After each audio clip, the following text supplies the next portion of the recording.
C'è un momento nella storia dell'umanità in cui la scienza smette di chiedere possiamo farlo e inizia a chiedere solo cosa succede se lo facciamo.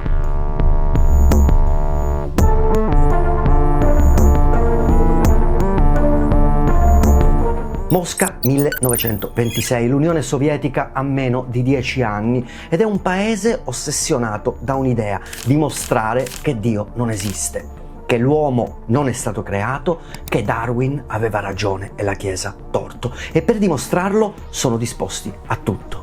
Nelle stanze dell'Accademia delle Scienze un biologo propone un esperimento che cambierebbe tutto se rispondesse a verità, ovvero se l'uomo discende dalla scimmia, allora uomo e scimmia possono ancora essere ricongiunti. Possiamo, in pratica, creare un ibrido e se ci riusciamo il creazionismo muore per sempre. Il suo nome era Ilya Ivanovich Ivanov, aveva 60 anni, una carriera brillante alle spalle e un'idea che avrebbe dovuto restare su un foglio di appunti. Per capire come un uomo arrivi a proporre una cosa del genere dobbiamo fare un piccolo passo indietro, tornare a prima di Stalin, a prima della rivoluzione, quando Ivanov era semplicemente il più brillante biologo riproduttivo dell'impero russo. Ivanov non era un pazzo, era l'opposto, era un accademico rispettato, formatosi sotto la guida di alcuni dei migliori fisiologi europei, e la sua specialità era una tecnica che all'epoca sembrava quasi magica, ovvero la fecondazione artificiale. Mentre il resto del mondo incrociava animali, aspettando che la natura facesse il suo corso, Ivanov aveva perfezionato un metodo per inseminare artificialmente cavalli su scala industriale e va detto che i risultati erano straordinari, c'erano centinaia di fattrici fecondate con lo sperma di un singolo stallone. In pratica l'industria equina russa fu rivoluzionata da quest'uomo, ma Ivanov non si fermò ai cavalli e iniziò a ibridare specie diverse: zebre con asini, bisonti europei con mucche domestiche, antilopi con bovini, topi con ratti, animali che la natura aveva separato, lui li costringeva a ricongiungersi e in molti casi funzionava. Gli ibridi nascevano, vivevano, respiravano e ogni successo rendeva la domanda successiva inevitabile. Congresso nazionale di zoologia, Graz, Austria. Davanti a una platea di colleghi europei, cosa fa Ivanov? Presenta le sue ricerche sugli ibridi. Verso la fine della relazione, però, quasi di passaggio, pronuncia una frase che congela la sala. Le conoscenze attuali sulla fecondazione artificiale rendono possibile la creazione di un ibrido tra uomo e scimmia antropomorfa. La sala non applaude, non fischia, semplicemente non sa come reagire. È una provocazione, è una teoria, è un annuncio. Ivanov questo non lo chiarisce, lascia semplicemente cadere l'idea come un sasso in un lago e torna a Mosca. Per 16 anni quella frase resta sospesa, un'idea senza un padrone. Poi arriva la rivoluzione e con la rivoluzione un paese intero che ha bisogno di dimostrare qualcosa. Per capire perché l'Unione Sovietica finanziò un progetto del genere dobbiamo capire cosa l'Unione Sovietica stava cercando di essere nel 1926. Il marxismo-leninismo non era solo un sistema politico, era una visione totale del mondo. E in quella visione la religione era il nemico numero uno. L'oppio dei popoli l'aveva chiamata Marx e il regime la combatteva su ogni fronte. Chiudeva chiese, arrestava preti, finanziava la Lega dei militanti atei, pubblicava riviste di propaganda scientifica. Ma c'era un problema. Potevi chiudere tutte le chiese del mondo e la gente avrebbe continuato a credere. Per uccidere davvero la fede serviva una prova, qualcosa di concreto, qualcosa di vivente. Se crei un ibrido uomo-scimmia, dimostri una cosa sola ma devastante, cioè che l'uomo non è speciale, che non c'è nessun salto divino tra noi e gli animali, che siamo biologia, non teologia. E questo per il regime sovietico, quell'ibrido sarebbe stato la bomba atomica dell'ateismo. Ivanov lo capisce perfettamente. Nel 1924 scrive all'Accademia delle Scienze e le sue lettere sono lucide, professionali, quasi burocratiche. Lui non parla di mostri e non parla nemmeno di super soldati, lui parla di evoluzione, parla di tassonomia, parla di conferme sperimentali della teoria darwiniana e l'Accademia approva. Il budget è significativo ma non enorme, l'equivalente di $10.000 dell'epoca. Capisci bene che per un progetto che potrebbe e dovrebbe, nelle intenzioni, riscrivere la biologia è una cifra modesta e questo ci dice qualcosa. Il regime ci crede abbastanza da provarci, ma non abbastanza da scommetterci tutto. Ma c'è anche un'altra dimensione di questa storia, quella meno documentata e più sussurrata. Negli ambienti del Politburo circolano idee più radicali. L'idea dell'uomo nuovo sovietico non è soltanto una metafora. Alcuni lo prendono tutto alla lettera, un essere più forte, più resistente, meno individualista, un lavoratore perfetto si potrebbe dire, un soldato che non si lamenta. E quanto di questo sia stato detto esplicitamente da Ivanov noi non lo sappiamo. I documenti non riportano ordini di creare super soldati, però il contesto ideologico c'era, era quello. E quella era l'aria che si respirava. E Ivanov, consapevolmente o no, si muoveva dentro a quell'aria. Per realizzare l'esperimento serve una cosa che in Russia non c'è, ovvero le scimmie antropomorfe, gli scimpanzé, i gorilla, e servono in un luogo dove si possa lavorare lontano da occhi indiscreti. Allora Ivanov cosa fa? Guarda a ovest, verso la Francia, verso l'Africa. Febbraio 1927, Kindia, Guinea francese, Africa occidentale. L'Istituto Pasteur di Parigi gestisce qui una stazione sperimentale per lo studio dei primati. Ufficialmente si studiano malattie tropicali. La stazione è remota, è attrezzata, è praticamente perfetta. Ivanov convince i francesi a ospitarlo e la sua reputazione accademica gli apre le porte, ma non dice tutto. Non spiega esattamente cosa intende fare con quegli scimpanzé. Quello che trova a Kindia, in ogni caso, è diverso da quello che si aspettava, perché gli scimpanzé disponibili erano pochi e soprattutto erano troppo giovani, sessualmente immaturi e non potevano essere usati per esperimenti di riproduzione. Allora Ivanov cosa fa?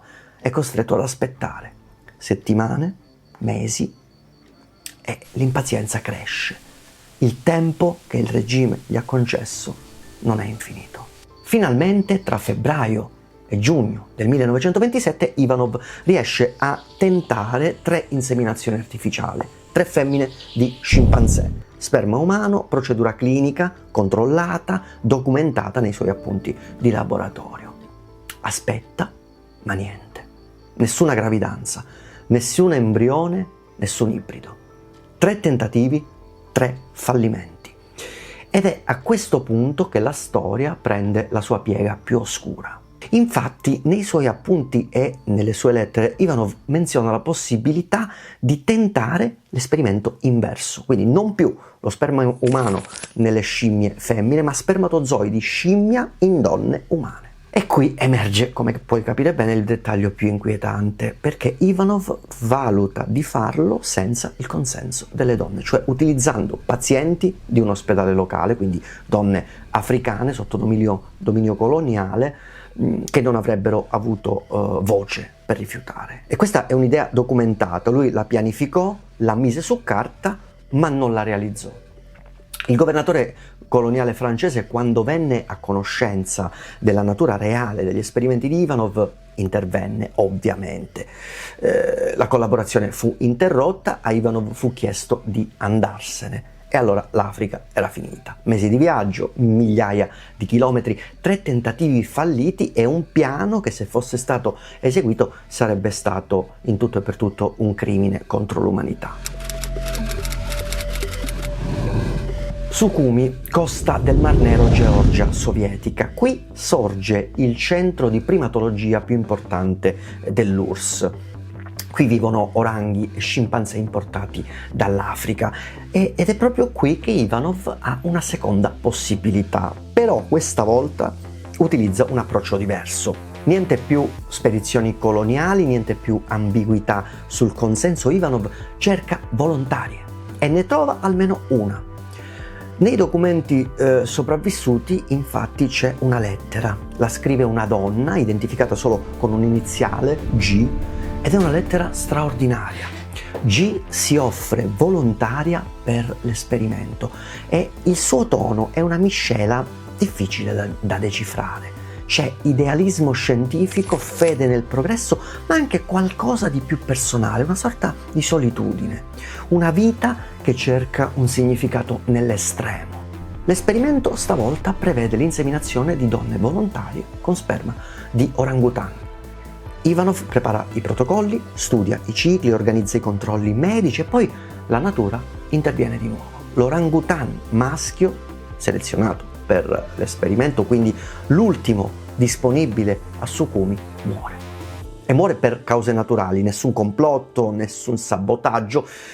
Si è trattato semplicemente di un animale vecchio che ha smesso di vivere nel momento peggiore possibile per Ivanov. E a quel punto Ivanov non ha più primati maschi e non ha neanche più tempo, perché non ha più la fiducia del regime. La biologia aveva risposto alla domanda di Ivanov. La risposta era no. 13 dicembre 1930, a Mosca Stalin ha consolidato il potere e sono iniziate le terribili purghe. Il regime non tollera minimamente i fallimenti e non tollera chi sa troppo su progetti che in teoria non dovrebbero esistere. L'NKVD, ovvero la polizia segreta, arresta Ivanov. Le accuse ufficiali però non menzionano esperimenti, sono generiche come sempre nell'URSS staliniana, quindi attività contro-rivoluzionaria, legami con elementi ostili, formule vuote che significano una cosa sola: sei diventato scomodo. Ivanov viene condannato a 5 anni di esilio in Kazakistan, non in un gulag vero e proprio, ma in una città remota, Alma-Ata, lontano da Mosca, lontano dai laboratori, lontano da tutto. Il 20 marzo 1932 Ilya Ivanovich Ivanov muore a 62 anni, la causa ufficiale è ictus cerebrale. Muore in esilio, dimenticato, con i suoi appunti sequestrati e il suo progetto sepolto negli archivi. Oggi il progetto di Ivanov è una nota a piedi pagina nei libri di storia, è un aneddoto bizzarro che si racconta alle cene, una di quelle storie sovietiche che sembrano quasi inventate. Però non è solo una storia sovietica. Negli stessi anni in cui Ivanov inseminava scimpanzé in Guinea, gli Stati Uniti sterilizzavano forzatamente oltre 60.000 persone ritenute geneticamente inadatte. La Svezia faceva la stessa cosa e, manco a dirlo, la Germania nazista stava progettando il Lebensborn e la soluzione finale. Il Giappone conduceva esperimenti su prigionieri vivi in Manciuria. Si può dire che il Novecento intero era ubriaco della stessa idea, e cioè che l'essere umano fosse un progetto da ottimizzare. E Ivanov non era un'eccezione, era un sintomo. E se pensate che sia finita, vi sbagliate.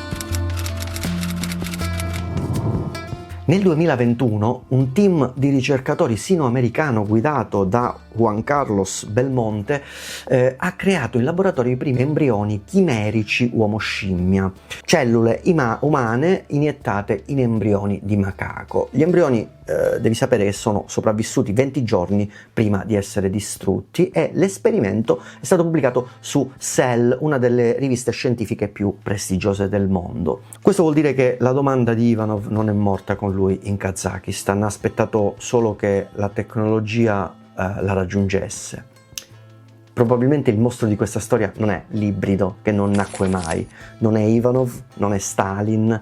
Il mostro è una domanda che l'umanità continua a farsi in ogni epoca, in ogni laboratorio, in ogni regime e in ogni democrazia. Fin dove possiamo spingerci?